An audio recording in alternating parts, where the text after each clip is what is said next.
bersama kita di Betri bersama saya Febe dan Kak Kasih. Apa kabar semuanya? Senang Pasti berjumpa baik-baik lagi ya? dengan kalian semuanya. Senang. Iya, kakak gimana apa kabarnya? Puji Tuhan, sehat. Haleluya. Kamu pasti sehat banget ini. Enggak sih. Enggak sih gue. Tapi sehat-sehat aja. Oke, kali ini kita akan membahas tentang generasi gitu ya. Yep. Kan kalau pembahasan sekarang itu banyak generasi-generasi. Ada lagi generasi Alpha, generasi Z, generasi milenial. Yeah. Dan sekarang itu ada namanya sebutan generasi strawberry. Kalau strawberry mungkin kakak bisa akan jelaskan lebih terinci lagi.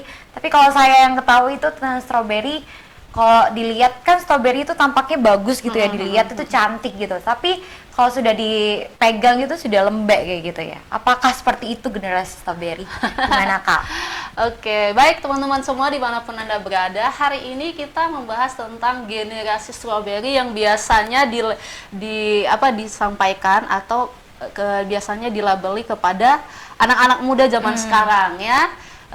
Seperti tadi yang Febe katakan, strawberry itu kalau kita lihat tampak cantik, segar gitu ya. Tapi ketika diinjak sedikit saja itu sudah langsung hancur. Atau kemudian bisa rapuh, lembek begitulah ya.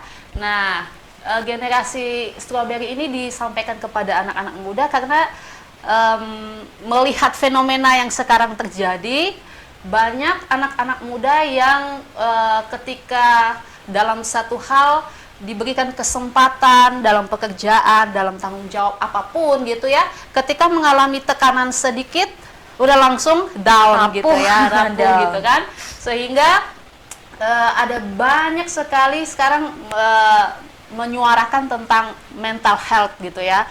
Nah, teman-teman, hari ini kita mau bicarakan tentang generasi strawberry ini bukan berarti meregeneralisasi ya.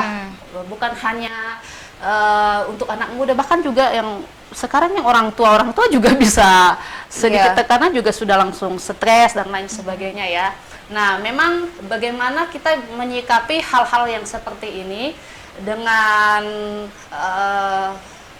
kecanggihan yang kita rasakan sekarang ini ya, itu memungkinkan kita, membuat kita menjadi orang-orang yang rentan terhadap tekanan, rentan terhadap kerapuhan. Karena apa? Dari segi akademis aja sekarang itu semua orang berlomba-lomba bagaimana bisa mencapai akademis yang baik gitu ya. Karena dengan akademis yang baik mungkin bisa menentukan masa depan yang baik. Itu mungkin dalam pemikiran mereka, sehingga di sekolah-sekolah sekarang sangat kompetitif sekali, sehingga ada begitu banyak anak-anak sekolah yang pada akhirnya stres dengan segala macam tugas-tugas, dengan segala macam tanggung jawab yang harus dikerjakan, dan pada akhirnya banyak anak-anak muda nggak tahu lagi mau ngapain gitu kan, karena dengan tekanan yang begitu berat itu. Di dunia pekerjaan juga seperti itu, apalagi kalau misalnya dia berhadapan dengan pemimpin yang toksik atau rekan-rekan yang toksik, ya itu juga bisa mempengaruhi kesehatan mentalnya gitu kan. Benar. Sehingga kenapa anak-anak muda sekarang ini diidentifikasi dengan sebutan generasi strawberry itu, karena melihat fenomena yang terjadi, yaitu banyak anak-anak muda pada akhirnya sangat rapuh, sangat rentan terhadap tekanan dan lain sebagainya, sedih, cemas, depresi ya, sampai depresi seperti itu. Nah, bagaimana kita anak-anak muda mau membuktikan bahwa sebenarnya label strawberry itu adalah sebuah label yang semu terhadap kita. Kalau kita lihat sekarang ini, sebenarnya generasi muda sekarang itu penuh dengan kreativitas loh.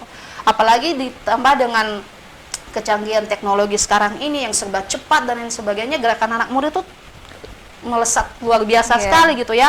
Ada berbagai macam inovatif yang bisa dilakukan dalam dunia pekerjaan, dalam segala hal macam. Kalau kita lihat konten-konten di media sosial dan sebagainya, ada begitu banyak kreativitas yang disampaikan oleh anak-anak muda. Hanya mungkin karena tekanannya terlalu berat, itu yang membuat anak-anak muda pada akhirnya mudah putus asa gitu ya. Makanya tadi dibilang strawberry diinjak sedikit, ditekan sedikit sudah langsung sudahlah langsung tinggalkan gitu kan. Nah, bagaimana kita bisa menyikapi hal ini? Cobalah untuk bisa memberikan diri ruang untuk bisa beristirahat, untuk bisa memberikan pikiran-pikiran yang baik. Jangan sampai hal-hal yang berat membuat kita pada akhirnya tidak lagi memberikan satu kreativitas yang bisa membantu kita untuk lebih maju lagi, atau juga bisa menjadi berkat bagi banyak orang yang melihat kita begitu. Nah, seperti kata firman Tuhan yang disampaikan di dalam 1 Timotius pasal 4 ayat 12, coba Febra. Oke, 1 Timotius 4 ayat 12, jangan seorang pun menganggap engkau rendah karena engkau muda. Jadilah teladan bagi orang-orang percaya dalam perkataanmu, dalam tingkah lakumu, dalam kasihmu, dalam kesetiaanmu, dan dalam kesucianmu. Amin.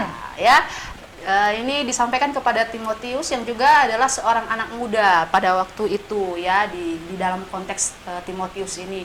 Bagaimana dia seorang anak muda yang dianggap sepele oleh orang-orang tua gitu. Masih anak muda kok, pasti kalau misalnya dapat tekanan pasti sudah langsung down gitu. Tapi firman Tuhan jelas mau katakan kepada kita pada hari ini bahwa jangan seorang pun menganggap kita itu rendah, menganggap kita adalah generasi strawberry yang ditekan sedikit sudah langsung down gitu ya.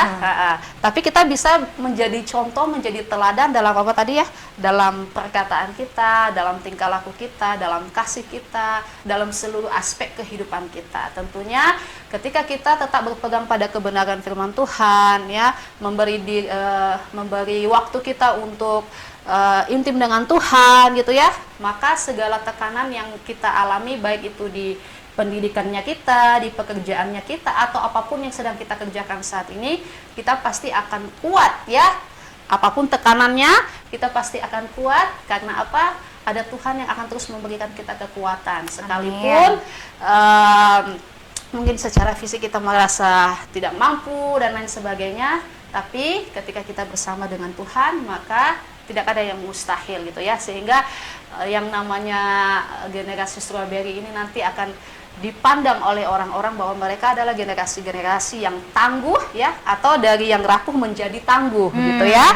Dari yang rapuh menjadi tangguh, anak-anak muda yang punya kreativitas tinggi, inovatif dan adaptif gitu ya, sehingga apapun yang menjadi tekanan dalam dunia pendidikan, pekerjaan kita, itu kita bisa atasi semuanya dengan baik.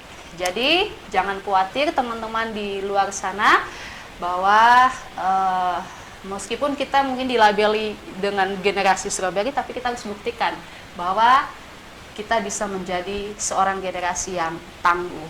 Gitu. Ya, kalau dibilang generasi strawberry harus diganti menjadi resilient generation, iya kan? Betul. Generasi yang tangguh artinya itu. Oke, terima kasih Kak Kasih untuk penjelasan yang sangat-sangat luar biasa. Sangat memberkati juga, dan teman-teman jangan lupa untuk share dan subscribe channel ini, dan sampai jumpa di lain kesempatan. Bye bye.